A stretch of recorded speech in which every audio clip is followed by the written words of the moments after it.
ವಸಂತ ನರಸಾಪುರದಲ್ಲಿ ಭಾರೀ ಅಗ್ನಿ ಅವಘಡ.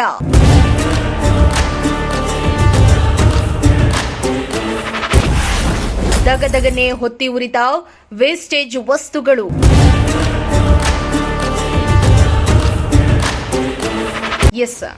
ತುಮಕೂರು ಹೊರವಲಯದ ವಸಂತ ನರಸಾಪುರದಲ್ಲಿ ಅದ್ಯಾಕೋ ಇತ್ತೀಚಿನ ದಿನಗಳಲ್ಲಿ ಅಗ್ನಿ ಅವಘಡಗಳು ಸರ್ವೇ ಸಾಮಾನ್ಯವಾಗಿವೆ. ಈಗ ಮತ್ತೊಂದು ದುರಂತ ಸಂಭವಿಸಿದ್ದು ಭಾರೀ ಅನಾಹುತ ತಪ್ಪಿದೆ. ಹೌದು, ವೇಸ್ಟೇಜ್ ರೀಸೈಕ್ಲಿಂಗ್ ಫ್ಯಾಕ್ಟರಿಯಲ್ಲಿ ಏಕಾಏಕಿ ಬೆಂಕಿ ಕಾಣಿಸಿಕೊಂಡಿದ್ದು, ಬೆಂಕಿ ಕೆನ್ನಾಲಿಗೆಗೆ ದಟ್ಟವಾಗಿ ಹೊಗೆ ಆವರಿಸಿದ್ದು ಸ್ಥಳೀಯರಲ್ಲಿ ಆತಂಕ ಹೆಚ್ಚಾಗಿದೆ.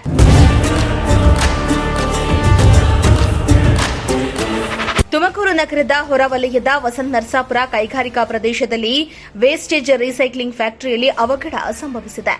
ಸುಮಾರು 1 ಎಕರೆ ಪ್ರದೇಶದಲ್ಲಿ ವೇಸ್ಟೇಜ್ ವಸ್ತುಗಳನ್ನು ಶೇಖರಣೆ ಮಾಡಿ ಇಡಲಾಗಿದ್ದು, ಇಂದು ಸಂಜೆ 4 ಗಂಟೆ ಸುಮಾರಿಗೆ ಏಕಾಏಕಿ ಬೆಂಕಿ ಕಾಣಿಸಿಕೊಂಡಿದೆ.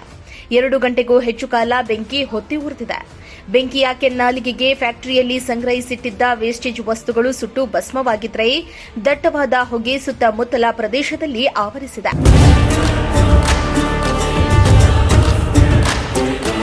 ಇನ್ನು ಬೆಂಕಿ ಅವಘಡದಿಂದ ಲಕ್ಷಾಂತರ ಮೌಲ್ಯದ ವೇಸ್ಟೇಜ್ ವಸ್ತುಗಳು ಬೆಂಕಿಗೆ ಆಹುತಿಯಾಗಿದ್ದು, ಘಟನೆಯಿಂದ ಯಾವುದೇ ಸಾವು ನೋವು ಸಂಭವಿಸಿಲ್ಲ.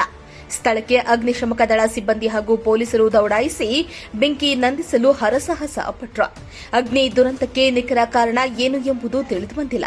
ತನಿಖೆ ಬಳಿಕ ಬೆಂಕಿ ದುರಂತಕ್ಕೆ ಕಾರಣ ಏನು ಎಂದು ತಿಳಿದುಬರಲಿದೆ. Bureau report, Prajashakti TV.